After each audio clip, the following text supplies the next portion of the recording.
وعن أنس بن مالك رضي الله تعالى عنه قال سئل النبي صلى الله عليه وسلم عن الكبائر قال الإشراك بالله وعقوق الوالدين وقتل النفس وشهادة الزور رواه البخاري আমার বন্ধুগণ হাদিসটি বুখারীর ভেতরে এসেছে হাদিস বর্ণনা করেছেন বিশ্বনবীর একান্ত খুব কাছের প্রিয় সাহাবী নাম হচ্ছে হযরতে আনাস ইবনে মালিক রাদিয়াল্লাহু তাআলা হযরতে আনাসের নাম শুনছেন আপনারা কথা কয় না হযরতে আনাসের নাম শুনছেন আমার বন্ধুগণ হযরতে আনাসের একটা উপাধি আছে হযরতে আনাসকে বলা হয় খাদেমাতুর রাসূল সাল্লাল্লাহু আলাইহি ওয়াসাল্লাম যিনি রাসূলুল্লাহর খেদমতে 10 বছর নিয়োজিত ছিলেন চিল্লায় পড়েন সুবহানাল্লাহ আমার বন্ধুগণ হযরতে আনাস রাসূলুল্লাহকে যখন খেদমতে নিয়োজিত হন তখন তার বয়স ছিল মাত্র 10 বছর বয়স কত আরো জোরে বলেন আল্লাহ নবী যখন মক্কা থেকে হিজরত করে মদিনায় রওনা হয়েছেন মদিনার লোকেরা রাসূলুল্লাহকে স্বাগত জানানোর জন্য অপেক্ষা করছে হযরত আনাস বালকদের সঙ্গে তিনি অপেক্ষা করছেন তিনি তার মায়ের জবান থেকে রাসূলুল্লাহর অনেক প্রশংসা শুনেছেন আজ নবীজি আসবেন হযরত আনাস অপেক্ষায় থাকলেন কখন রাসূলুল্লাহ আসবেন অসংখ্য মানুষ দাঁড়ায় আছে ভিড়ের ভেতরে রাসূলুল্লাহকে দেখা যায় না বিশ্বনবীর আগমন ঘটল হযরত আনাস লোকালয়ের মাঝে রাসূলুল্লাহরে খুঁজতে লাগলেন হযরত আনাস বলেন কোথায় নবী তারে দেখতে চাইলাম আমি ভিড় যখন কমে গেল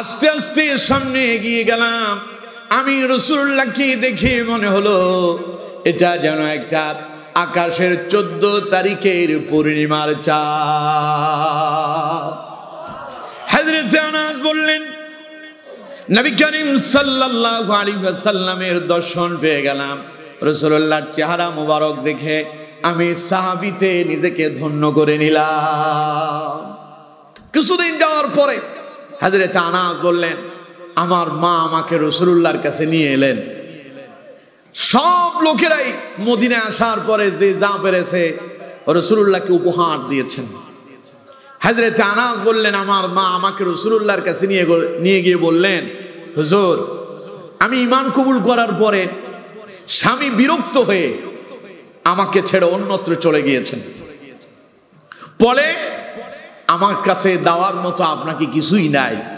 হুজুর তবে আমার একটা ছেলে আছে 10 বছর বয়স ছোট মানুষ বয়স কম হইলেও লেখাপড়ায় অনেক ভালো অনেক চতুর অনেক চালাক হুজুর সবাই তো সবকিছু হাদিয়া দিল আমি আমার এই কলিজার টুকরা সন্তান আনাসকে আপনার জন্য খাদেম হিসেবে হাদিয়া দিলাম চিল্লায় পড়েন সুবহানাল্লাহ হযরত আনাস বললেন নবীজি আমাকে কাছে টেনে নিলেন বিশ্ব নবীর সঙ্গে আমার দেখা সাক্ষাৎ প্রতিনিয়ত ঘরের ভেতরে ঢুকতে অনুমতি লাগতো না নবীজি বললেন আনাস তোমার জন্য দরজা সব সময় খোলা কারণ বয়স মাত্র 10 বছর ছোট মানুষ তাই বলে নবী দরজা খুলে দিলেন হযরত আনাস যখনই মনে চায় তখনই ভেতরে আসতে পারে বের হতে পারে সেই আনাস বললেন আমি নবীজির সঙ্গে 10 বছর রাসূলুল্লাহর খেদমতে নিয়োজিত ছিলাম এই 10 বছরে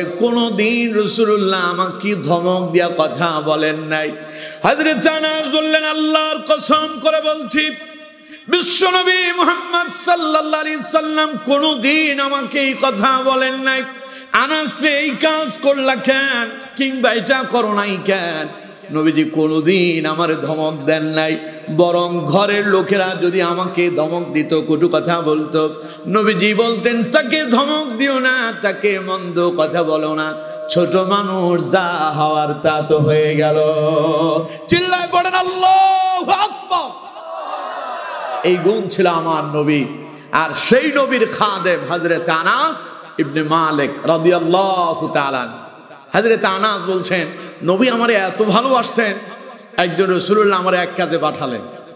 ছোট মানুষ তো, রাস্তার পাশে পোলাপাইন খেলা করতেছে, ছেলেপেলেদের খেলা দেখা হযরত আনাস রাদিয়াল্লাহু তাআলা আনহু তিনিও খেলায় মগ্ন হয়ে গেলেন। নবী যে তারে এক কাজে পাঠাইছে তা তিনি ভুলে গেলেন। রাসূলুল্লাহ দীর্ঘ সময় অপেক্ষা করলো, কিরে আনাস গেল কই, আসে না কেন?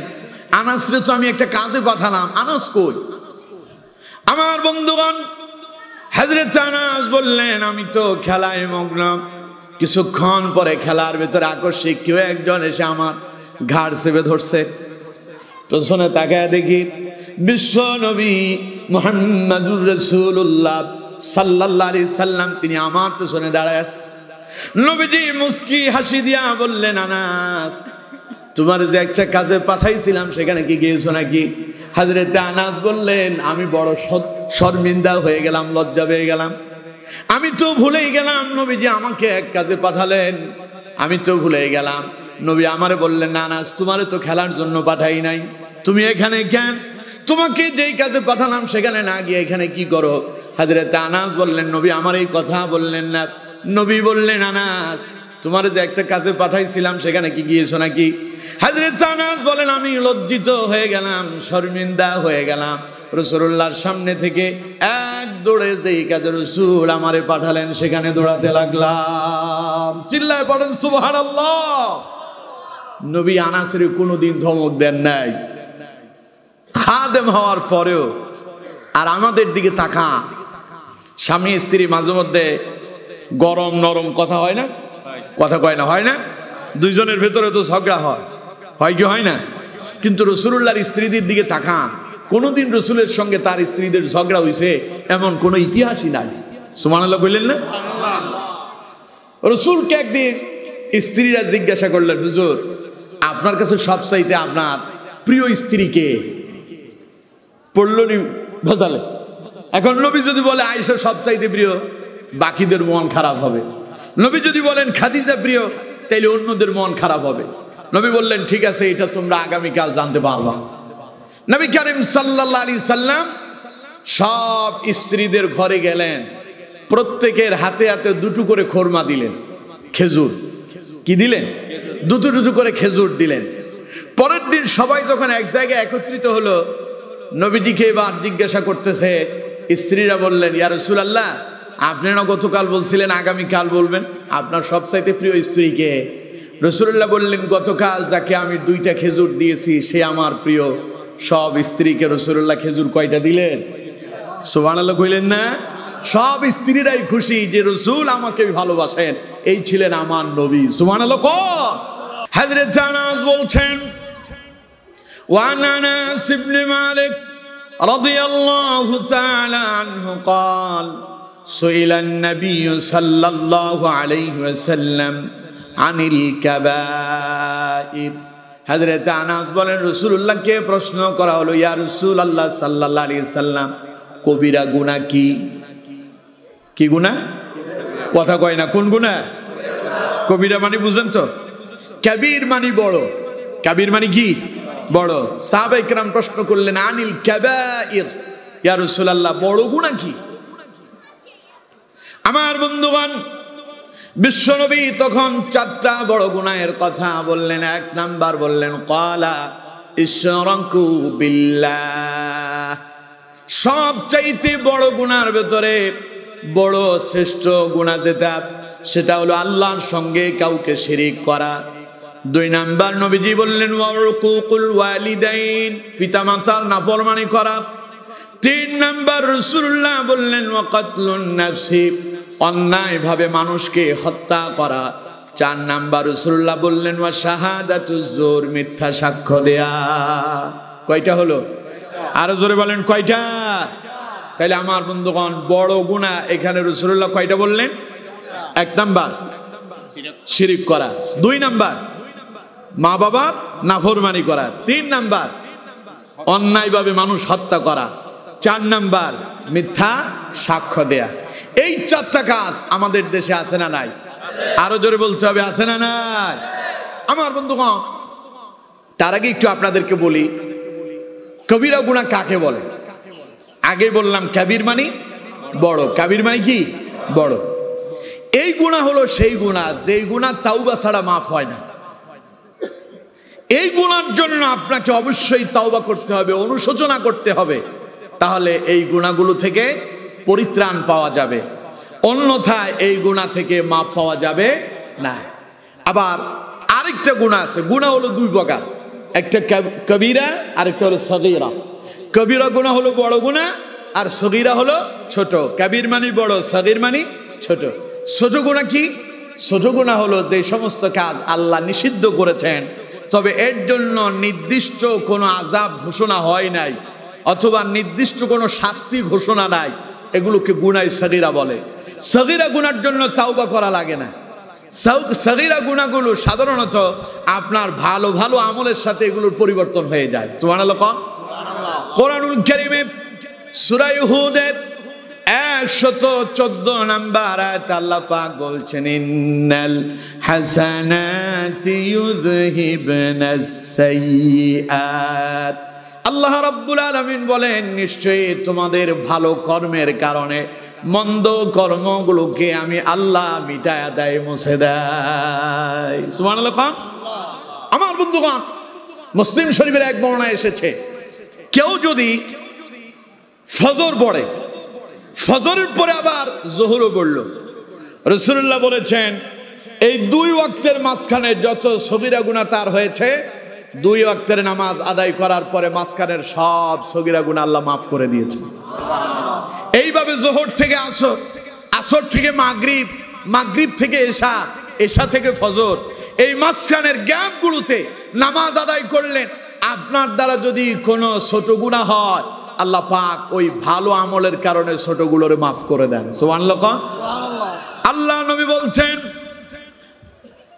মাঝখানে এটা তো মাফ হয়ে যায়, এক জুমা থেকে অপর জুমা পর্যন্ত মাঝখানে যত সগীরা গুনাহ হয়, এই জুমা থেকে ওই জুমার নামাজ যদি আদায় করতে পারেন, মাঝখানের সব সগীরা গুনাহ যিনি মাফ করে দেন তিনি কে? এক রমাদান থেকে অপর রমাদান পর্যন্ত রমাদানের রোজা যদি পালন করতে পারেন, নবীজি বলেন মাঝখানের সব সগীরা গুনাহ আল্লাহ মাফ করে দেন। তবে মাফ করে দেবেন, মাঝখানে একটা শর্ত আছে, তা হলো কবিরা গুনাহ থেকে আপনার বিরত থাকা লাগবে। গুনাহ কবিরা যদি ছাড়তে পারেন, বড় গুনাহ যদি ছাড়তে পারেন, আল্লাহ নবী বলেন তাহলে মাঝখানের সব ছোট গুনাহ যিনি মাফ করবেন তিনি কে? আর বড় গুনাহ তাওবা ছাড়া ক্ষমা হবে? আরো জোরে বলেন, তাওবা ছাড়া ক্ষমা হবে? এবার আসুন, গুনাহ কবিরা এবং সগীরা দুইটা বুঝতে পেরেছেন? কথা কয় না, বুঝতে পারছেন? বড় গুনাহ কারে বলে, ছোট গুনাহ কারে বলে, বুঝতে পারছেন? তাহলে বড় গুনার ভেতরে শ্রেষ্ঠ বড় গুনাহ যেটা আল্লাহ নবী বললেন সেটা হলো আল ইশরাকু বিল্লাহ, আল্লাহর সঙ্গে শিরিক করা। শিরিক তো বাংলাদেশে নাই, হ্যাঁ? আপনাদের কক্সবাজারে আছে নাকি? চট্টগ্রামে? হ্যাঁ, আপনাদের পাশেই আছে। চট্টগ্রামে অনেক বেশি আছে, ঠিক কিনা? আমার বন্ধুগণ, এই দেশে খালি শিরিক না, শিরিকের কারখানাও আছে। কথা বল না কেন? শিরিকের কারখানা। হুজুর এটা আবার কেমন কথা? অর্থাৎ শিরিক খালি করে না, সেখানে শিরিকের জন্ম দেয়। কেমনে? এই দেশে অসংখ্য মাজার আছে, ঠিক কিনা? মাজারের বিরোধিতা আমি করি না, হক্কানি পীরদের বিরোধিতা করি না, কিন্তু মাজার পূজা যারা করে তাদের বিরোধিতা করি, ভণ্ড পীরদের বিরোধিতা করি আমরা, ঠিক কিনা? আমি গেলাম বাইজিদ বোস্তামিতে চট্টগ্রামে, যদিও বাইজিদ বোস্তামির মাজার এটা না, এখানে বাইজিদ বোস্তামির কোনো লাশ নাই, বাংলাদেশেই নাই, কিন্তু বাইজিদ বোস্তামির মাজার খুলছে তারা। ছোটবেলায় আমি গিয়েছিলাম, আজ থেকে প্রায় 15 বছর হবে বা আরো বেশি হবে। সেখানে গিয়া ঢুকার সময় বললো যে জুতা খোলেন, তো জুতা খুললাম, খুইলা হাতে নিলাম, বললো যে না, হাতে নেওয়া যাবে না, ওইখানে বাক্স আছে, বাক্সে রাখতে হবে, আবার টাকাও দিতে হবে। জুতার ব্যবসা, ঠিক কিনা? আচ্ছা, ভাবলাম যে দারুণ ব্যবসা বসাইল তারা। আচ্ছা, সেখানে গেলাম, গিয়ে যা দেখতে পেলাম, আমার দু চোখ তখন আমাকে এটাই বলছে। কি দেখলাম আমি? কবরের সামনে দেখলাম হিন্দু মহিলা ঢুইকা সেখানে সেজদা দিচ্ছে। নাউজুবিল্লাহ বললেন না? মুসলমানরা তো আছেই, হিন্দুরাও ঢুইকা সেজদা দিচ্ছে। সেখানে আবার একটা পুকুর আছে, পুকুরে বড় বড় কিছু কচ্ছপ আছে। কচ্ছপের নাম দিয়েছে গজারি মাদারি, ঠিক কিনা? মাদারি, গজারি মাদারি।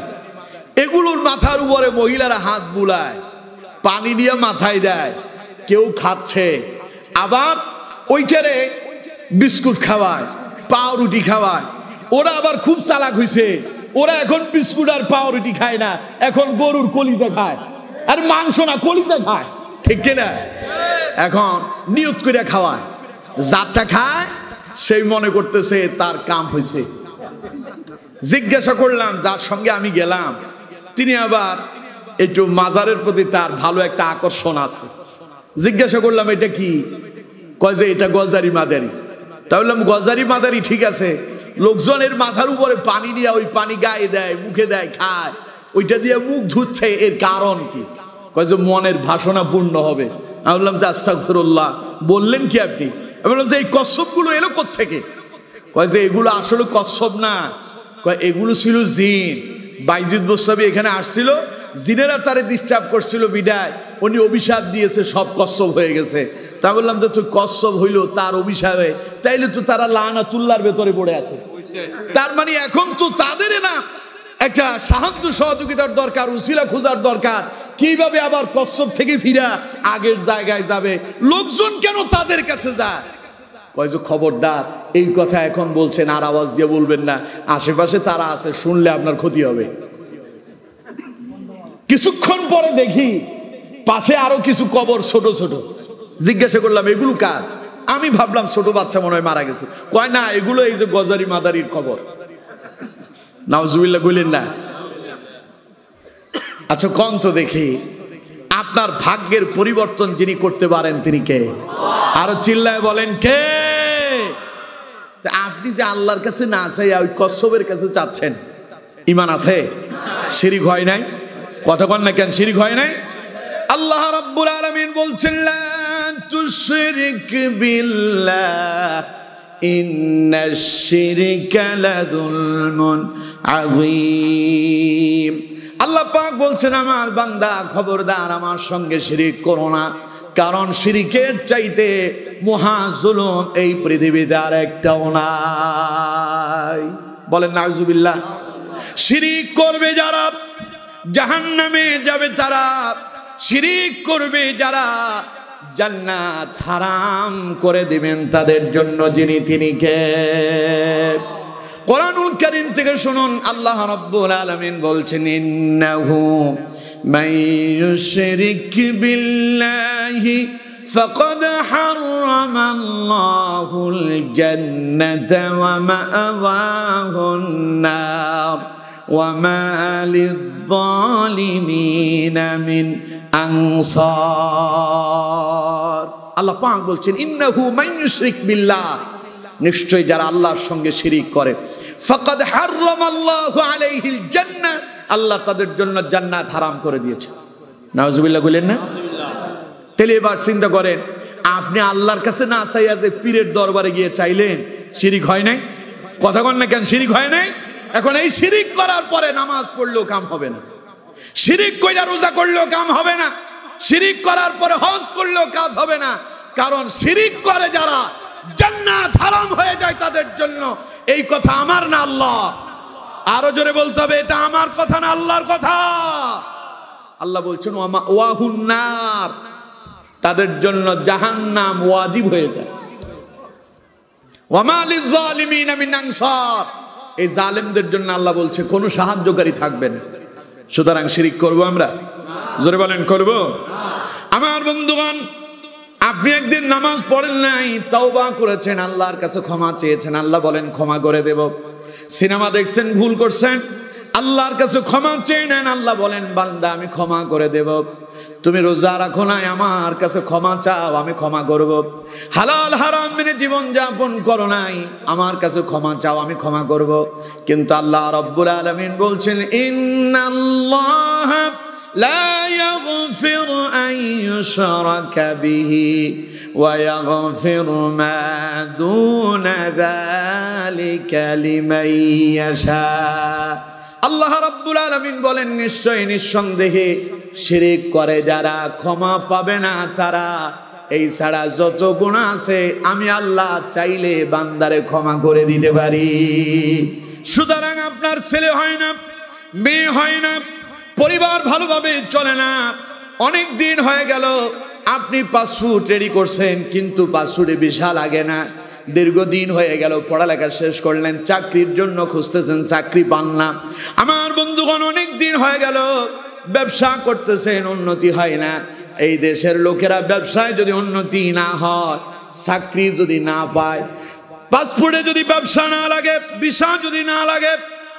এরপরে ছেলে যদি না হয় মেয়ে যদি না হয় লোকজন এক দৌড়ে পীরের দরবারে চলে যায় ঠিক কিনা যাওয়ার কথা আল্লাহর কাছে না পীরের কাছে ব্যবসায় যিনি বরকত দেবেন তিনি কে চাকরি না হলে যিনি রিজিকের বন্দোবস্ত করবেন তিনি কে ছেলে যিনি দেন তিনি কে না এই ব্যাপারে আসতে বললেন মনে হয় ছেলে দেন কে আরো জোরে বলেন কে না পীর বাবা ভণ্ড বাবা ছেলে না হইলে তো সবাই বাজারে দৌড়াচ্ছে এগুলো করা যাবে জোরে বলেন করা যাবে ছেলে দেওয়ার মালিক মেয়ে দেওয়ার মালিক যিনি ছেলেও দেন না মেয়েও দেন না তিনি কে যিনি দুইটাই দেন তিনি কে সুতরাং চাইতে হবে কার কাছে সুতরাং আমার বন্ধুগণ দুনিয়ার এই চর্ম চোখ দিয়ে আল্লাহকে দেখা যাবে না দুনিয়ার এই চোখ দিয়ে আল্লাহ কি দেখা সম্ভব হবে না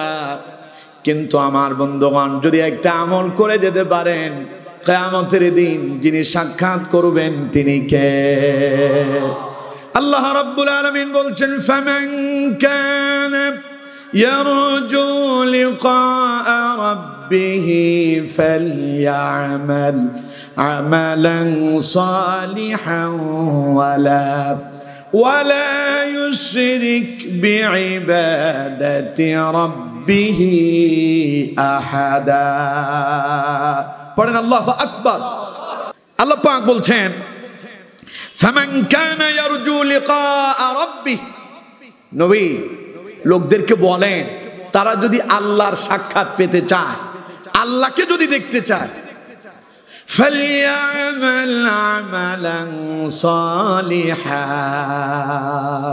তারা যেন বেশি বেশি আমল সালেহ করে নেক কাজ করে ওয়ালা ইউশরিক বিইবাদাতি রাব্বিহি আহাদা আর তারা যেন শিরক মুক্ত ইবাদত করে কি মুক্ত ইবাদত আরো জোরে বলেন কি ইবাদত শিরক মানে কি যেটা আল্লাহর সঙ্গে কাউকে আল্লাহর সমকক্ষ মনে করা যেই কাজ শুধু আল্লাহই করতে পারেন এটাকে অন্য কাউকে এমন সমকক্ষ মনে করার নামই শিরক কথা বুঝতে পারছেন জোরে বলতে হবে কথা বুঝতে পেরেছেন তাহলে আমার বন্ধুগণ আমি আগেই বলেছিলাম ছেলে দেওয়ার মালিক কে মেয়ে দেওয়ার মালিক কে চাকরি দেওয়ার মালিক কে রিজিকে বরকত দেওয়ার মালিক কে ব্যবসায় বরকত দেওয়ার মালিক কে পাসপোর্টে ভিসা লাগায় দেওয়ার মালিক কে এখন আপনি এগুলো যদি পীরের কাছে গিয়ে চান তাইলে আপনি পীরকে আল্লাহর সমকক্ষ মনে করলেন এটার নামই শিরক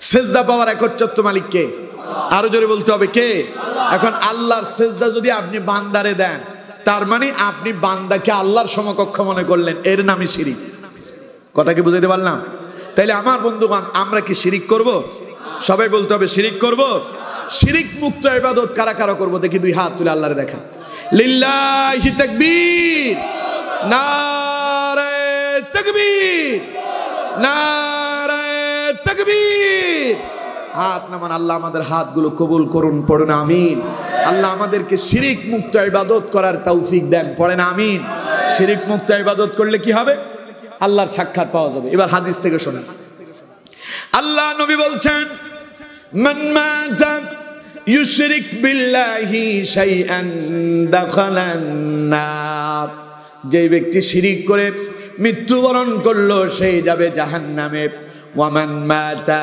লা ইউশরিক বিল্লাহি শাইআন দাখালাল জান্নাহ যে ব্যক্তি শিরক মুক্ত ইবাদত করবে আল্লাহ নবী বললেন মরলেই সেই আল্লাহর জান্নাতে যাবে। সুতরাং আমার বন্ধুগণ, রাসূলুল্লাহকে প্রশ্ন করা হলো, সুইলান নবী সাল্লাল্লাহু আলাইহি ওয়াসাল্লাম আনিল কাবাইর, ইয়া রাসূলুল্লাহ সবচাইতে বড় গুনাহ কি? নবীজি বললেন ক্বালা ইশরাকু বিল্লাহ, আল্লাহর সঙ্গে শিরিক করা। সুতরাং আল্লাহর সঙ্গে শিরিক করবে যারা জাহান্নামে যাবে তারা, শিরিক মুক্ত ইবাদত করবে যারা জান্নাতে যাবে তারা, শিরিক মুক্ত ইবাদত করবে যারা আল্লাহর সাক্ষাৎ পাবে তারা। সুতরাং ইবাদত হবে শিরিক মুক্ত। পারবো তো ইনশাআল্লাহ? সবাই বলেন পারবো তো ইনশাআল্লাহ? আল্লাহ তৌফিক দান করুন, বলুন আমিন। তাহলে আমার বন্ধুগণ, বড় গুনার ভেতরে এক নাম্বার শ্রেষ্ঠ গুনার নাম, সবাই বলতে হবে, এক নাম্বার গুনার নাম। দুই নাম্বার, আল্লাহ নবী বলছেন উকুকুল ওয়ালিদাইন। দ্বিতীয় নাম্বার গুনাহ হলো বড় গুনাহ, সেটা মা বাবার নাফরমানি করলো যারা। নাফরমানি বুঝেন তো? মা বাবার অবাধ্য হওয়া, মা বাবাকে গালমন্দ করা, পিতামাতার অবাধ্য হওয়া, পিতামাতা থেকে সম্পর্ক ছিন্ন করা। এমন লোক তো আজকের মাহফিলে নাই। হ্যাঁ আছে? ইন্না লিল্লাহি ওয়া ইন্না ইলাইহি রাজিউন। যারা মা বাবাকে গালমন্দ করছেন, মা বাবার সঙ্গে দুর্ব্যবহার করছেন, তারা গুনাহ যেটা করতেছেন ওইটা ছোট গুনাহ না বড় গুনাহ? কথা কয় না, ছোট না বড়? কেমন বড়?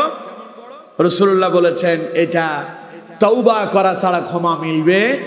আরো জোরে বলেন মিলবে। আপনি চিন্তা করতেছেন হুজুর মা বাবা কি আবার? মাঝে মধ্যে তো আমারও জ্বালায়, এরকম আছে না ছেলেবেলে? আব্বা আম্মা জ্বালায়। শুনেন, রাসূলুল্লাহর কাছে এক সাহাবী এলেন, বললেন হুজুর আমার মা বাবা মুশরিক, তাহলে আমি কি তাদের কথা শুনবো? নবীজি বললেন তারা যদি মুশরিক হয় তাদের দেখাশোনা করা তোমার উপর ফরজ, কারণ এটা তোমার মা বাবা, এদের মাধ্যমে তোমার দুনিয়ায় আগমন। মা বাবা ছাড়া কারা কারা আসছেন হাত তুলেন? আব্বা আম্মা ছাড়া 1 2 3 4 5 6 7 8 9 10 11 12। দেখছেন এখনো ঠিক হয়নি। শোনেন, বাপ ছাড়া যদি আসেন তুই তো কি হবে? কি বলতাম বলেন? পৃথিবীতে 3 জন মানুষ এসেছেন, 2 জন বাবা মা ছাড়া এসেছেন। একজন আদম আলাইহিস সালাম, আরেকজন মা হাওয়া আলাইহিস সালাম। বাপও নাই মাও নাই, ডাইরেক্ট আদম থেকে আল্লাহ মা হাওয়া আলাইহিস সালামকে সৃষ্টি করেছেন। আর আরেকজন এসেছেন মায়ের মাধ্যমে, কিন্তু বাবা নাই, তার নাম হযরত ঈসা আলাইহিস সালাম। এই ছাড়া পৃথিবীতে আমরা যারা এসেছি বাবা মা ছাড়া নয়। ঠিক কিনা? কথা বল না কেন? ঠিক কিনা? বাবা মার মাধ্যমে এই পৃথিবীতে আসতে হয়েছে। সুতরাং যে আব্বা আম্মার কারণে দুনিয়া দেখলেন, যে আব্বা আম্মার কারণে আজকের এই মাহফিলে আসতে পারলেন, যে আব্বা আম্মার কারণে সুন্দরী বউ পাইলেন, যে আব্বা আম্মার কারণে ঘরে শান্তিতে থাকেন, যে আব্বা আম্মার কারণে চাকরি পেলেন, যে আব্বা আম্মার কারণে গোটা দুনিয়ায় ঘুরে বেড়াতে পারলেন, ওই আব্বা আম্মার যদি নাফরমানি করেন, এর চাইতে বড় নাফরমান আল্লাহর জমিনে আর একজন হতে পারে না। ঠিক কিনা? আমার দেশে একখান কথা আছে, কয় যার কারণে সিন্নি খাইলি মোল্লা চিনলি না। এরকম কথা তো মনে হয় আপনাদের চট্টগ্রামে নাই। কয় যার কারণে সিন্নি খাইলি মোল্লা চিনলি না। যে আব্বা আম্মা কষ্ট করে তোমার জন্ম দিল, সে আব্বা আম্মা আজ দূর হলো। বুড়িয়া আর বুড়ি, বুড়া আর বুড়ি। শ্বশুর হইছে আব্বাজান, শাশুড়ি হইছে আম্মু। ঠিক না? বউ হইছে টুনটুনি, ময়না পাখি, টিয়া পাখি, জানের জান, আরো কত কি। ঠিক কিনা? অথচ সবচাইতে বড় জানের জান মা। কথা বল না কেন? আরো জোরে বলেন ঠিক কিনা? মায়ের চেহারার দিকে একবার যদি ভালোবাসার মায়ার দৃষ্টি দিয়া তাকান, একটা কবুল হজের সওয়াব আল্লাহ আমল নামায় দিয়া দেয়। সুবহানাল্লাহ। বাড়ি যেয়ে গেলেন হজ করতে পারবেন, এইরকম যোগ্যতা অ্যাবিলিটি এখানে সবাই আছে? কে কে হজ করছেন হাত তুলেন। হজ করছেন কারা কারা? ওই একজন উঠেছে। দাঁড়ান তো, আপনি দাঁড়ান। হাত তুলছেন যিনি, দাঁড়ান। হজ করছেন? হজ করছেন? আলহামদুলিল্লাহ। জি বসেন। আর আছে? হাজী সাহেব আর আছে আশেপাশে? আর আছেন? নাই, একজন। এতগুলো মানুষের ভেতরে একজন মানুষ হজ করছে। এখন হজ করতে গেলে কম করে হলো 6 থেকে 7 লক্ষ টাকা লাগে। কিন্তু আমার বন্ধুগণ, টাকা পয়সা আপনার নাই, যেতে পারবেন না। থাকলে আপনার উপর হজ ফরজ, না থাকলে ফরজ নয়।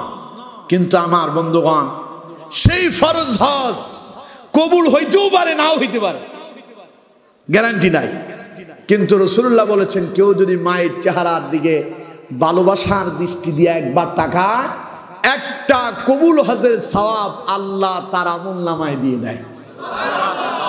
সাহাবী বললেন, হুজুর যদি 2 বার তাকায়? নবীজি বললেন 2টা কবুল হজের সওয়াব। যদি 3 বার তাকায়? নবীজি বললেন 3টা কবুল হজের সওয়াব। সাহাবী বললেন, আমি যদি এইভাবে রাসূলুল্লাহর প্রশ্ন করতে করতে 100 পর্যন্ত বলতাম। নবীজি বলতেন, 100 বার কেউ যদি মায়ের চেহারার দিকে যদি ভালোবাসার মায়ার দৃষ্টি দিয়া তাকায়, আল্লাহ তার আমলনামায় 100টা কবুল হজের সওয়াব দিয়ে দেয়। সেই মা কি কত অবহেলা করতেছেন? স্ত্রী পায়া মাকে রেখে আসলেন আপনি বৃদ্ধাশ্রমে, বউ নিয়ে থাকেন আপনি এসির ভিতরে, বউ নিয়ে এসির ভিতরে আছেন, মাকে বৃদ্ধাশ্রমে রেখে এসেছেন। আসলে আপনি এসির ভিতরে নয়, বরং জাহান্নামের ভিতরে আপনি জীবন যাপন করছেন। ঠিক কিনা? কথা আমার না রাসূলুল্লাহ? দেখুন রাসূলুল্লাহর হাদিস থেকে শুনুন। আল্লাহ নবী বলছেন, রাগিমা আনফুহু রাগিমা আনফুহু রাগিমা আনফুহু, ওই ব্যক্তি ধ্বংস, ওই ব্যক্তি ধ্বংস, ওই ব্যক্তি ধ্বংস। কয়বার বললেন? সবাই বলেন কয়বার? সাহাবী প্রশ্ন করলেন, কিলা মান ইয়া রাসূলুল্লাহ, আল্লাহ নবী সাল্লাল্লাহু আলাইহি সাল্লাম, কাকে আপনি এইভাবে অভিশাপ দিলেন?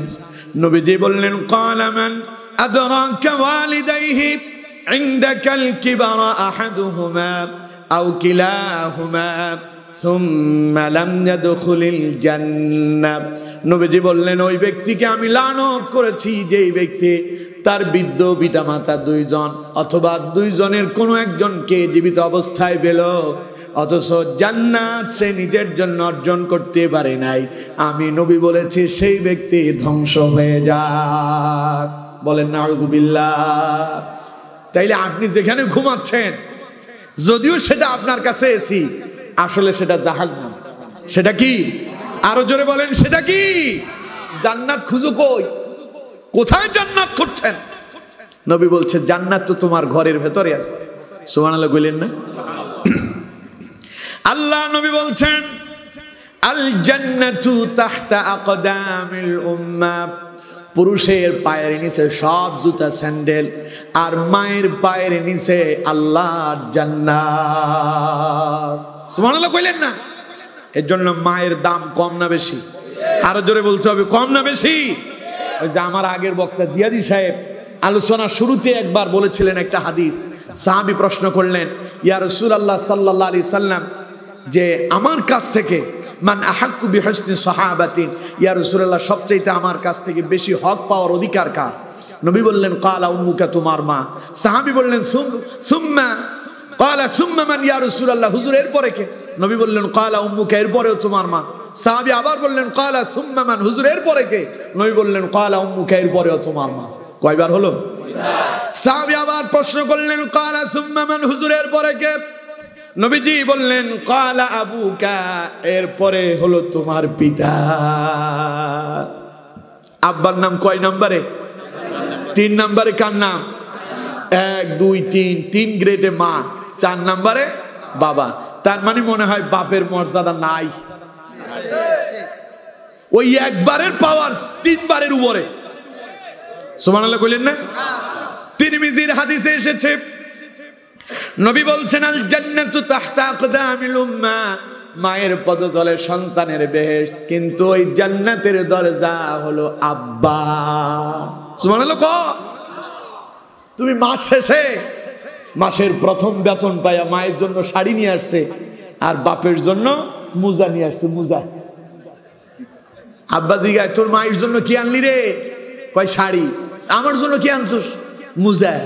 তো মায়ের জন্য শাড়ি আনলে আমার জন্য মোজা আনলি কারণ কেন?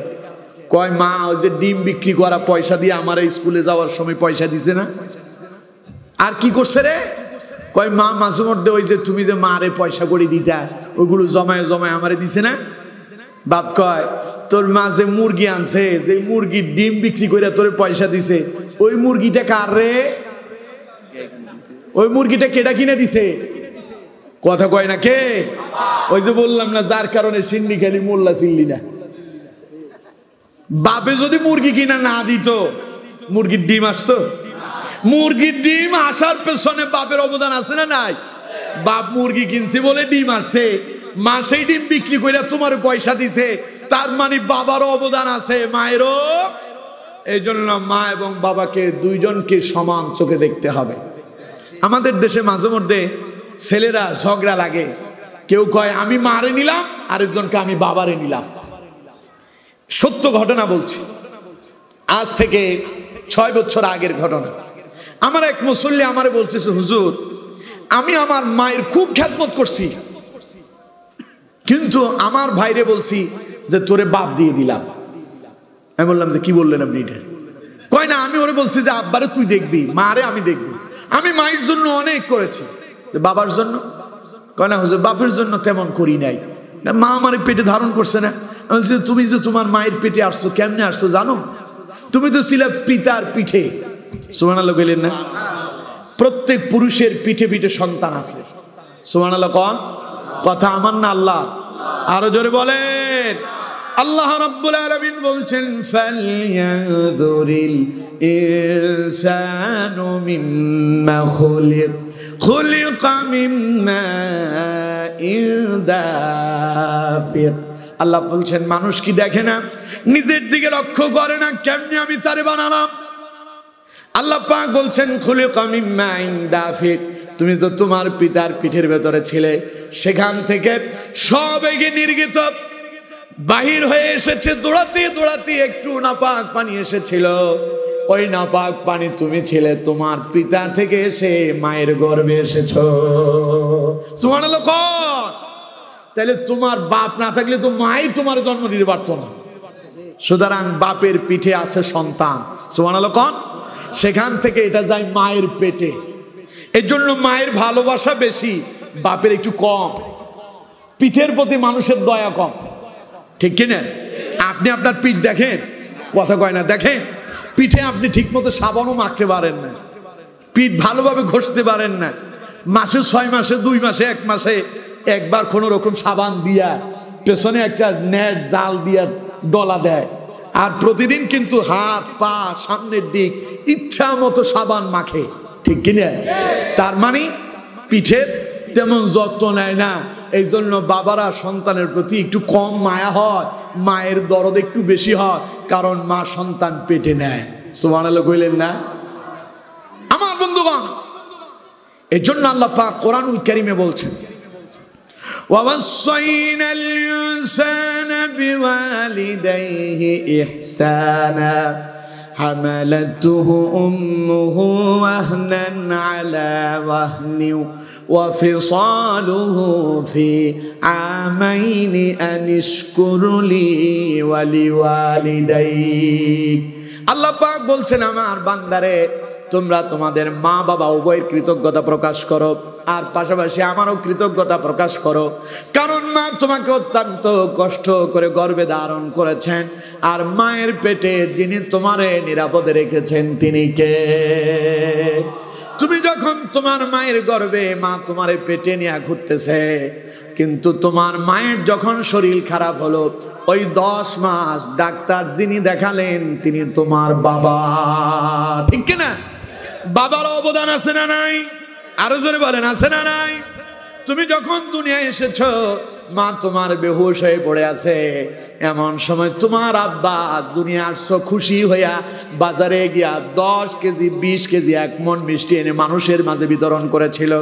তোমার সেই আব্বা তোমার জন্য বাজার থেকে নতুন পোশাক কিনে এনেছে, তোমাকে কোলে তুলে নিয়ে আব্বু বলে আদর করে চুমু খেয়েছে, সুতরাং মা যেমন পেটে ধারণ করে কষ্ট করে, বাবাও তার সেখান থেকে কম নয়। কিন্তু মা 3 জায়গায় বেশি কষ্ট করেছে বিদায় আল্লাহ পাক মায়ের মর্যাদা 3 গুণ বাড়ায়া দিয়েছে। সুবহানাল্লাহ। মা কষ্ট করছে কয় জায়গায়? আরো জোরে বলেন, কয় জায়গায়? 1 নাম্বার, পেটে ধারণ করে 10 মাস না ঘুমাতে পারলাম, না খেতে পেরেছি। যখনই মা ঘুমাতে গেল, গভীর ঘুমে মা আচ্ছন্ন, কাজ হতে পারে না, আপনি পেটের ভেতরে লাথি মারেন। মা খেতে পারে না, আপনি যখন মা খেতে বসে লাথি মেরেছেন, মা বমি করে সব বের করে দিয়েছে। গভীর রাতে মা ঘুমাতেই পারল না, দিনের বেলায় খেতে পারল না, আপনাকে পেটে নিয়ে মা ঘরের সমস্ত কাজকর্ম করেছে। এই জন্য মা এই এক জায়গায় কঠিন কষ্ট করে। 2 নাম্বার, যখন আপনি দুনিয়ায় এসেছেন মা আবার কষ্ট করেছেন। মা যখন আপনাকে দুনিয়ায় আনার জন্য বিছানায় শুয়ে গেলেন, বিশাল লম্বা ইতিহাস বলতে পারবো না। মা যখন বিছানায় শুয়ে পড়েছেন, আপনি যখন দুনিয়ায় এসেছেন, তখন মা 1 বার 2 বার নয়, 3 বার মা বেহুশ হয়েছিল। কয়বার? বিজ্ঞান বলছে সন্তান যখন দুনিয়া আসার সময় হয়, মায়ের পেটের ভেতরে তখন মাথাটা থাকে নিচের দিকে, পা গুলো থাকে উপরের দিকে। সন্তানের পা গুলো মায়ের কলিজার নিচে থাকে। সন্তান যখন দুনিয়া আসবে, বের হওয়ার আগে মায়ের কলিজার ভেতরে এমন জোরে একটা লাথি মারে, লাথির আঘাতে মা এমন জোরে চিৎকার মেরে ওঠে। মা বলে, যায় যায়, আমার জীবন চলে যায়। পাশে যারা আছে তাদেরকে ডেকে বলে, কে আসো, আমার একটু পানি খেতে দাও। আশেপাশের লোকেরা বলে, না এখন পানি দেওয়া যাবে না, আর একটু চেষ্টা করো। আমার বন্ধুগণ, বিজ্ঞান বলছে সন্তান যখন প্রথমবার মায়ের পেটে লাথি মেরেছে, ওই লাথির আঘাতে মায়ের পেটের ভেতরে যে ডিম্বাণুতে সন্তান ছিল, মুহূর্তের ভেতরে সব ডিম্বাণুর পর্দাগুলো ফেটে যায়। মা তখন এমন বিকট এক শব্দ করে, চিৎকার মেরে বলে, কে কোথায় আছো, আমার ধরো, জীবন চলে যায়, জীবন চলে যায়।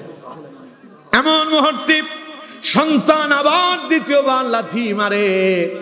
2 বার লাথির আঘাতে মায়ের জরায়ুর 7টা পর্দা মুহূর্তের ভেতরে ছিঁড়ে যায়, এমন রক্ত প্রবাহিত হতে থাকে। ডাক্তাররা বলেছে ওই মুহূর্তে মায়ের পর্দাগুলো, জরায়ুর পর্দাগুলো ফেটে গিয়া একসাথে 2.5 কেজি রক্ত বের হয়ে যায়। মা তখন এই গলা কাটা মুরগির মতো ওই রক্তের ভেতরে ছটফট করতেছে। এমন অবস্থায় সন্তান আরেকটা লাথি মেরেছে। 3য় লাথির আঘাত গিয়া মায়ের কলিজায় লাগলো। বিজ্ঞান বলছে ওই লাথির আঘাতে মায়ের কলিজার ভেতরে 4 ইঞ্চি জায়গা ফেটে গেল। মুহূর্তের ভেতরে মা বেহুশ হয়ে যায়। আর ওই মুহূর্তে সুম্মা সাবিলা ইয়াসসারা সুম্মা আমাতাহু ফাআকবারা সুম্মা ইযা শাআ আনশারা। পড়েন আল্লাহু আকবার। আল্লাহ পাক বলেন, তোর মা যখন বেহুশ হয়ে পড়ে গেল, ওই মুহূর্তে সুম্মা সাবিলা ইয়াসসারা, ওই ছোট্ট একটা ছিদ্র দিয়া, সরু একটি জায়গা দিয়া আমি আল্লাহ পাক দুনিয়ায় আসার জন্য পথটারে আমি আল্লাহ তোর জন্য সহজ করে দিলাম।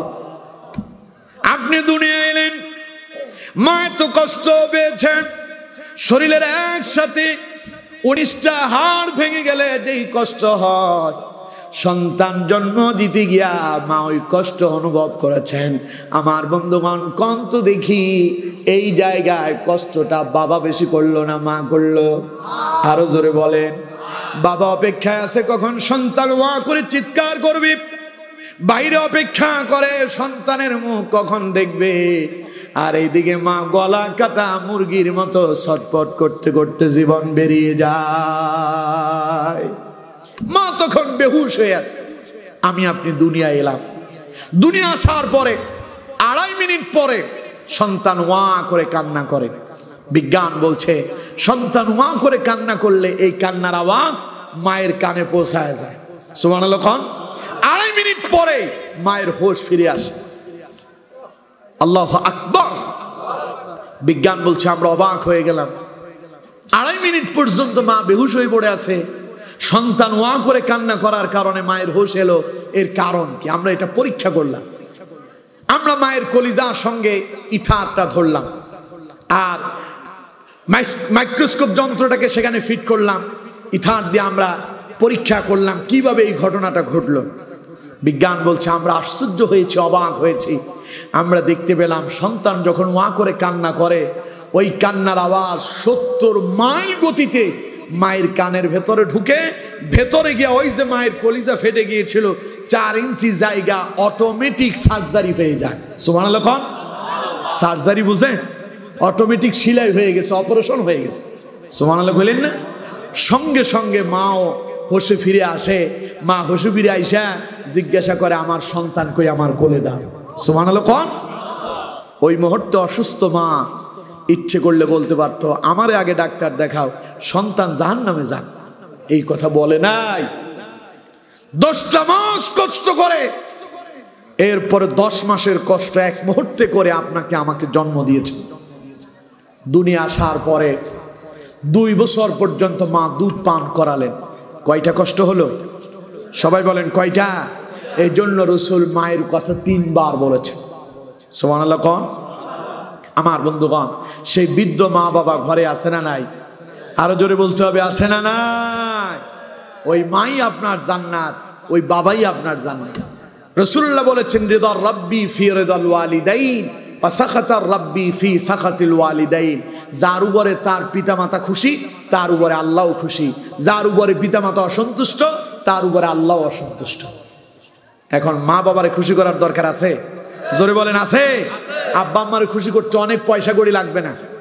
বউ খুশি করতে অনেক পয়সার দরকার, ঠিক কিনা? বিদেশ যান, কষ্ট করে ইনকাম করতেছেন, মাস শেষে বউয়ের জন্য টাকা পাঠান, হাজার হাজার টাকা দেন, ওর হয় না। কিন্তু মায়ের জন্য 1000 টাকা দেন, 500 টাকা পাঠান, মা এগুলো তোমার কাছে রাখবা, আমি তোমার জন্য 500 টাকা দিছি। মা খুশি হয়ে যাবে।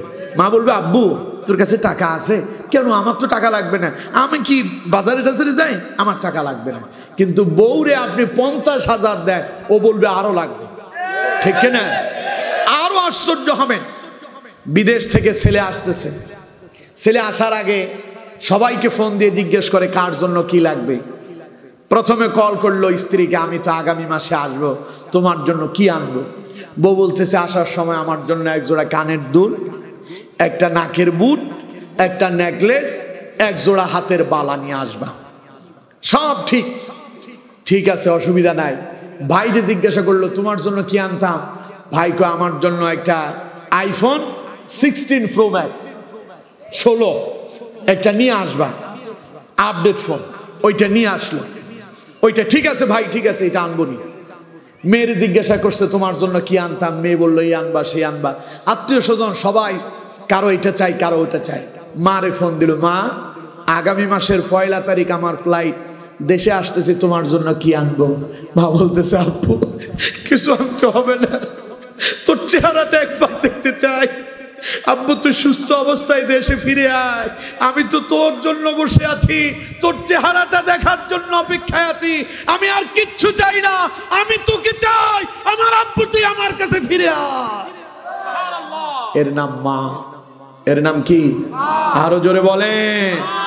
ছেলে আসলো বাড়িতে, ভাই তাকায় আছে ব্রিক ফ্রিজের দিকে, ওই যে একটা কাঠন মোড়ায় আনছে, সবার অপেক্ষা কাঠন কখন খুলবে। যার মোবাইলের দরকার তার মোবাইলটা এলো কিনা, কানের দুল এলো কিনা, নাকের বুট এলো কিনা, সবাই যার যারটা নিয়ে ব্যস্ত। মা তার সন্তানটারে কলিজায় বুকে জড়ায় নিয়ে কপালে চুমু খায় আর বলে আব্বু তোর চেহারাটা তো অনেক শুকায় গেছে, মনে হয় ঠিক মতো খাইস নাই না, আমার কাছে মিথ্যা কথা বলেছিস, আমার সান্ত্বনা দিছিস, তুই অনেক কষ্ট করছিস, তুই তো খাইস নাই। আমার বন্ধুগণ তখন সন্তান বলে, মা মিথ্যা বলেছি, তোমার কষ্ট হবে তাই তোমার সত্যটা বলি নাই। বিদেশের বাড়ি অনেক কষ্ট। সকালবেলা যখন আমি চাকরিতে চলে গেছি, সারাদিন খাই নাই, সন্ধ্যায় এসে আমার রান্না বান্না করে খেতে হয়েছে। যেই দিন শরীর খারাপ ছিল সেই দিন খাই নাই। বউ কোনোদিন জিজ্ঞাসা করলো না তুমি যে এসেছো খেয়ে আসছো নাকি, এই প্রশ্ন বউ করে নাই। আর মা সন্তানের চেহারার দিকে তাকায়া বুঝতে পারে সন্তান যে কষ্টে ছিল, ঠিক কিনা?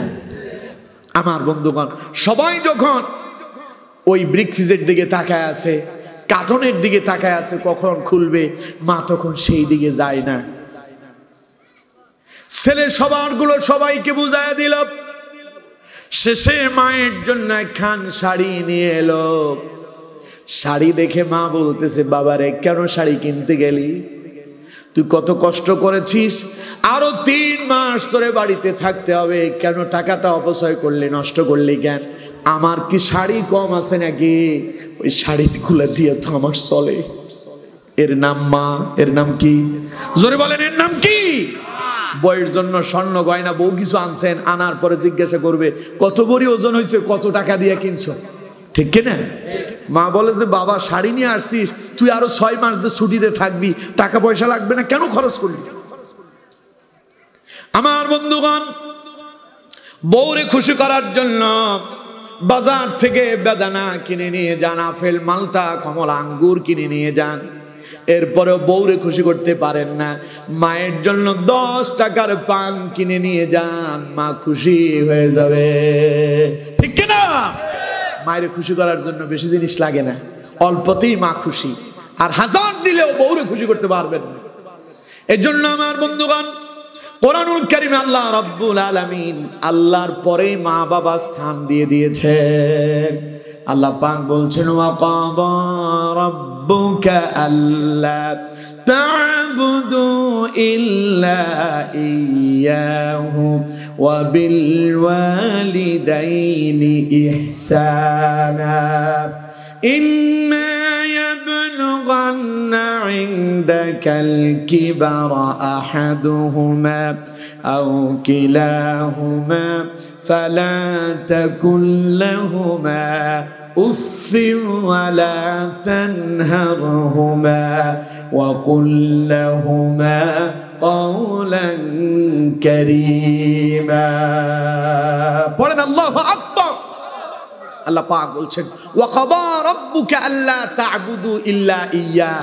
নবী, আপনার রবের পক্ষ থেকে চূড়ান্ত সিদ্ধান্ত হয়েছে, লোকেরা কেবলমাত্র শুধুমাত্র একজনের ইবাদত করবেন, তিনি কে? এরপরে ওয়া বিল ওয়ালিদাইনি ইহসানা, আল্লাহর পরেই তারা তাদের মা বাবার সঙ্গে ভালো ব্যবহার করবে। সুবহানাল্লাহ কইলেন না? সুবহানাল্লাহ। আল্লাহর পরে স্থান কার? সবাই বলেন, আল্লাহর পরে স্থান কার? ওই যে আমাদের একজন শিল্পী একটা গান বলেছে, ও গো মা তুমি এই পৃথিবীর শ্রেষ্ঠ নেয়ামত, তোমারই পদতলে রয়েছে জান্নাত। ও গো মা তুমি এই পৃথিবী থাকতো গো ফুল পাখিহীন, এই পৃথিবী থাকতো গো মায়া মোহহীন, এই পৃথিবী থাকতো গো ফুল পাখিহীন, এই পৃথিবী থাকতো গো মায়া মোহহীন, যদি না পেত মায়ের মায়ারি হাত, যদি না পেত মায়ের মায়ারি হাত। ও গো মা তুমি, ও গো মা তুমি এই পৃথিবীর শ্রেষ্ঠ নেয়ামত, তোমারই পদতলে রয়েছে জান্নাত। ও গো মা তুমি। কোরআনে আল্লাহ তাআলা তারই পরে মা বাপের কথা দিলেন, তাদের প্রতি সদা এহসান তরে, এহসান তরে। কোরআনে আল্লাহ তাআলা তারই পরে মা বাপের কথা দিলেন, তাদের প্রতি সদা এহসান তরে, এহসান তরে।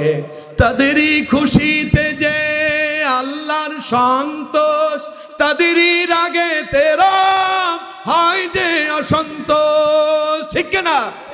তাদেরই খুশিতে যে আল্লাহর সন্তোষ, তাদেরই রাগে তেরা ভয় যে অসন্তোষ। খুদারি রহম তারা এ দারার বরকত, খুদারি রহম তারা এ দারার বরকত। ওগো মা তুমি, ওগো মা তুমি এই পৃথিবীর শ্রেষ্ঠ নেয়ামত, তোমারই পদতলে রয়েছে জান্নাত। আমার মা অপেক্ষায় থাকে, কারণ এই আলোচনাগুলো এখন লাইভ হচ্ছে। আমার মা অপেক্ষায় থাকে কখন আমার আলোচনা শুরু হবে। আমি আশ্চর্য হয়ে যাই, মায়ের ভালোবাসা এটা সন্তানের জন্য যে কত বরকত, এটা যে কত রহমত। যে মা বাবা হারিয়েছেন সে জানেন, ঠিক কিনা? আমার আব্বা ইন্তেকাল করছে 4 বছর হয়েছে। আমি যখন মাহফিলে বের হতাম, আমার আব্বু আমারে কল দিতেন, আব্বু কত দূর গেছো, এখন কোথায় আছো, মাহফিলে কখন পৌঁছাবা। মাহফিলে উঠার আগে আবার ফোন দিতেন, তুমি স্টেজে যাচ্ছ, এখন কতক্ষণ লাগবে, আজকের ওয়াজ কতক্ষণ করবা, কত মিনিট কথা বলছো, শ্রোতা কেমন হয়েছে, আলোচনা মানুষ কেমন খুশিতে গ্রহণ করছে কিনা, আলোচনা ভালো হয়েছে কিনা। মাহফিল শেষে আবার ফোন দিতেন, আব্বু এখন কোথায় আছো, কত দূর আছো, রাস্তাঘাট ঠিক আছে নাকি। যতক্ষণ আমি বাড়িতে না পৌঁছালাম, সারা রাত আমার আব্বা এইভাবে আমার ফোন দিতেন। কিন্তু আজ আব্বা নাই। প্রাণ ভরে বাবার জন্য দোয়া করি, আল্লাহ তুমি আমার বাবার কবরটাকে জান্নাতুল ফেরদাউসের টুকরা বানায় দাও। পড়েন আমিন। বাবাও আলেম ছিলেন, আলহামদুলিল্লাহ। পড়েন আলহামদুলিল্লাহ। মা এখনো আমার আলোচনা শুনতেছে। আমি একদিন মাহফিল থেকে এলাম, আসলে সময় তো অনেক নিয়ে ফেলছি, গলার অবস্থাও ভালো না। ঘটনাটা একটু বলি। একদিন আমি মাহফিল থেকে আসলাম। মাহফিলে তো মাঝে মধ্যে খুব ঠান্ডা লাগে, লাগে না? যদিও উপর দিয়ে ঘামায়া যায়, পা কিন্তু একদম বরফ হয়ে যায়। তো এক মাহফিল থেকে আসলাম, আমার পা যে এত ঠান্ডা হয়েছে, পায়ের শোধ আমি হারায় ফেলছি। 1 সপ্তাহ হয়ে গেছে, এখনো আমার পায়ের শোধ পাই নাই। তার মানে এখনো পায়েটা যে কাজ করতেছে আমি ঠিক মতো বুঝতে পারি না। তো আমি মা বাবার সঙ্গে দেখা করার জন্য বাড়িতে গেলাম। তো আমি গেলে আমার আম্মা করবে কি, বিছানাতে উঠার আগে যে পাপোশ থাকে না, ওইটা নিয়ে আসবে, আইনা আমার পায়ের নিচে দেবে। আমার আব্বু ঠান্ডা লাগবে, তো মা আমার কাছে আসছে, আমার পায়ের নিচে এটা দিল। দেওয়ার পরে আমি বললাম যে আমার তো আসলে খুব ঠান্ডা লাগছে, পায়ে একটু সমস্যাও হচ্ছে। আমার মা বললো কি হয়েছে? আমি বললাম যে পা এটার মনে হয় শোধ পাচ্ছি না, এটার ক্ষেত্রে কাজ করতেছে যে আমি বুঝতে পারতেছি না। আমার মা একটা মলম নিয়ে আসছে, মোব আর কি, মোব, একটা মোব নিয়ে আসছে। আমি ভাবলাম মা হয়তো আমার এটা দিয়ে বলবে যে আব্বু এটা একটু মালিশ করো, তাইলে হয়তো পা ঠিক হয়ে যাবে।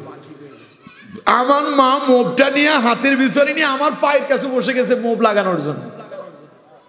আমি লাফ দিয়ে সোফার উপর উঠে বসে গেছে। আমি বললাম যে ইন্না লিল্লাহ, মা আপনি কি করতেছেন, এটা আমার হাতে দেন, আমি আমার পায়ে লাগাবো না। আমার মা আমাকে বলতেছে অনেক বড় হয়ে গেছো না, এখন অনেক বিশাল বক্তা তুমি মনে করো না তুমি মানুষের কাছে অনেক বড় হলেও আমার কাছে আমার সেই ছোট্ট মাসুম। সুবহানাল্লাহ। আমি বললাম যে মা যদিও আমি আপনার কাছে ছোট, কিন্তু এটা সম্মানের সাথে যায় না। আপনার পা আমার মালিশ করে দেওয়া উচিত, আপনি কেন আমার পা মালিশ করতে যাবেন? এর নাম মা, এর নাম কি?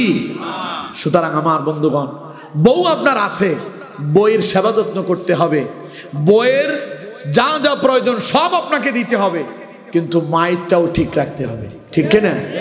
মাও আপনার, বউও আপনার। মায়ের হক আদায় করো ফরজ, বউয়েরটা আদায় করো ফরজ। বউটা বউরে বুঝাই দিবেন, মায়েরটা মাকে দিবেন। বউকে বলবেন তোমার যা যা প্রয়োজন তোমারটা তুমি বুঝে নাও, কিন্তু আমার মায়ের ব্যাপারে কখনো নাক গলাতে আসবা না। আমি আমার কথা বলি, আমার স্ত্রীও আমার আলোচনা শুনতেছে, আমি তারে বলি আমার পরিবার নিয়ে, আমার ভাই বোন নিয়ে, আমার মা নিয়ে কোনো কথা আমি তোমার মুখে শুনতে চাই না। তাদের প্রয়োজনীয় কোনো কথা থাকলে আমাকে বলবা, কারণ আমার ভাই বোন তেমন একটা আমার সঙ্গে কথা বলার সুযোগ পায় না। আমি থাকি সফরে, সে অক্টোবর থেকে আমার সফর চলছে, আমি থাকি সফরে, তারা আমার ফোন দিতেও ভয় পায়। আমি এখন কি ঘুমাইতেছি, না কোনো কাজে আছি, না মাহফিলে আছি। তো এই জন্য আমার ওয়াইফের সাথে তাদের কথা বেশি হয়। আমি বলি ওদের কোনো প্রয়োজন থাকলে সেটা বলবা, তাদের বিরুদ্ধে কোনো কথা আমার সামনে বলবা না, কারণ আমার ভাই বোন, এগুলো দেখার দায় দায়িত্ব আমার। তুমি আমার স্ত্রী, স্ত্রী হিসাবে তোমার হক যা তা আমি আদায় করতেছি কিনা সেটা বলো। তোমার যত চাহিদা আমাকে বলো, তোমার সব চাহিদা আমি মিটাইয়া দেব। কিন্তু আমার মা বাবা, আমার ভাই বোনদের চাহিদার ব্যাপারে আমি তাদেরকে সব দিয়ে দিব, এতে তোমার কোনো আপত্তি যেন না থাকে। আমার স্ত্রী বলে, এটা আমি জীবনে কোনোদিন বলবো না, আমি বলিও না। আলহামদুলিল্লাহ বলে। কিন্তু আমার বন্ধুগণ, আপনাকে বলছি, স্ত্রী আপনার, তার বরণ পোষণ এগুলো আপনার দায়িত্ব, কিন্তু মা বাবাও আপনার। স্ত্রীকে যেমন দেবেন, মা বাবার ব্যাপারেও তেমন সজাগ থাকতে হবে। পারবো তো ইনশাল্লাহ? জোরে বলেন পারবো তো ইনশাল্লাহ? আল্লাহ তৌফিক দান করুন, বলুন আমিন। আরো জোরে বলেন আমিন।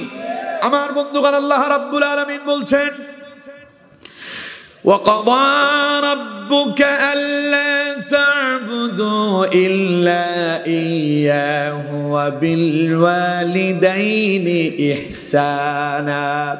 লোকেরা কেবলমাত্র শুধুমাত্র আল্লাহর ইবাদত করবে, আল্লাহর পরে মা বাবার সঙ্গে ভালো ব্যবহার করবে। এরপরে আল্লাহ পাক বলছেন, ইম্মা ইয়াবলুগান্না ইনদাকাল কিবারা আহাদুহুমা আও কিলাহুমা ফালা তাকুল লাহুমা উফফিন ওয়ালা তানহারহুমা। বলেন আল্লাহু আকবার। আল্লাহ পাক বলছেন, ইম্মা ইয়াবলুগান্না ইনদাকাল কিবারা আহাদুহুমা আও কিলাহুমা, তোমার আব্বা আম্মা দুইজন অথবা দুইজনের কোনো একজন যদি বার্ধক্য উপনীত হয়, বৃদ্ধ হয়, ফালা তাকুল লাহুমা উফফিন, খবরদার মা বাবার সামনে কোনোদিন উফ শব্দ উচ্চারণ করবা না। অনেকে বলে, এর তাফসীর করে যে মা বাবার মুখ দিয়ে উফ শব্দ বের করবা না। না, মূল অর্থ এটা না। মূল অর্থ হলো, তুমি মা বাবার সামনে কোনোদিন উফ শব্দ ব্যবহার করবা না। এর মানে আপনি মা বাবার জন্য করতেছেন। মানুষ যখন বয়স বাড়ে, মেজাজ একটু খিটখিটে হয়, ঠিক কিনা? অল্পতেই রাগ হয়ে যায়। তখন তুমি বিরক্ত হয়ে এমন কথা বলবা না যে এই বুড়ি আর কারণে পারি না, শেষ হয়ে গেলাম, এর জন্য ওষুধ করতে করতে শেষ, বাজার করতে করতে শেষ, আমার টাকা শেষ, আমার পয়সা শেষ, সব শেষ হয়ে গেল, এই রকম আফসোস করে উফ শব্দটুকু উচ্চারণ করবা না। নিষেধ করছেন কে? আরো জোরে বলেন কে? আল্লাহ বলছে, ফালা তাকুল লাহুমা উফফিন, খবরদার মা বাবার সামনে আফসোস করে কোনো শব্দ ব্যবহার করবা না। এরপর আল্লাহ রাব্বুল আলামিন বলছেন, ওয়ালা তানহারহুমা, খবরদার মা বাবাকে ধমক দিয়া কথা বলবা না। আল্লাহু আকবার বলেন। আমি আমার মাকে বলি, আম্মু আমি একটু কম কথা বলি, আমি ঘরে ঢুকলে আমার রুমে চলে যাই, ও রুমের ভেতরে ঢুকি, আমার প্রয়োজন হইলে বের হয়, আসার সময় আমি আমার মায়ের কদম বুসি করে পা ধরে সালাম করে তারপরে আমি আসি। বাজারে যাই, কাজে যাই, মাহফিলে আসি, যেখানেই যাই আমি মায়ের পা ধরে কদম বুসি করি। এটা আমার সিস্টেম। আলহামদুলিল্লাহ পড়ে। তবে কদম বুসির সময় একটা বিষয় মাথায় রাখতে হবে, মাথা যেন নয়ে না যায়। সোজা হয়ে বসবেন, বসে তারপরে কদম বুসি করবেন। মাথা নয়ে গেলে শিরিক হয়ে যাবে। কথা বুঝতে পারছেন? তো এই জন্য মায়ের কদম বুসি করা যায়, কোনো অসুবিধা নাই। তো আমি মায়ের কদম বুসি করি সব সময়। আসার সময় যখনই আমি বাড়িতে যাই, ঢুকলে একবার কদম বুসি, বের হইতে আবার কদম বুসি করে বের হই। আমার বন্ধুগণ, তা আমি কথা একটু কম বলি। আমি মাকে বলি, আমি কথা কম বলার পেছনে একটা কারণ আছে। আমি টেনশনে থাকি, কোনো কথা বলতে গিয়ে যদি আপনার সঙ্গে আমার বাক্যটা উঁচু হয়, এই ভয়ে আমি কথা বলি না। কথা বুঝতে পারছেন? আল্লাহ বলছেন, খবরদার ওয়ালা তানহারহুমা, মা বাবার সামনে উচ্চ বাক্য করবা না। কেমনে কথা বলবা?